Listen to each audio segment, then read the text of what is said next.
Well, that's as Europe considers exactly how it will react, with targeted measures set to be unveiled next week. There are real fears as well in Europe that if China cannot sell its products in the US, China may try to sell them off here cheaply instead. Earlier, we spoke to our correspondent Dave Keating in Brussels.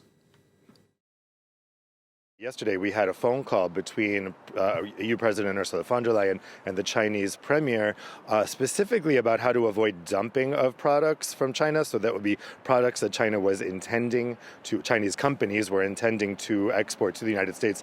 Many will now be diverted, and a lot will come here to the European Union. And if they all get dumped onto the market, that could be a major problem. So the Commission is setting up emergency measures right now to watch for that dumping. And if they see it happening with certain products, they'll put in policies to stop the flow of those products, but they want to work with China on preventing that from happening. A very interesting readout yesterday from that call between the EU leader and the Chinese leader, talking about cooperation to uphold the global trading order.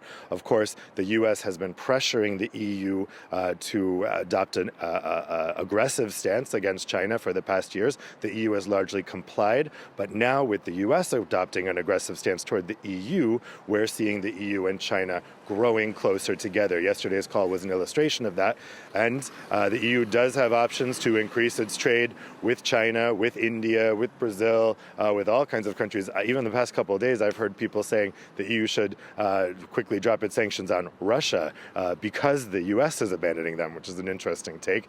So certainly the EU has other options here, and that remains a threat that they can say to the U.S., look, everyone is just going to stop exporting to you unless you drop these global tariffs. Dave Keating there. Now, as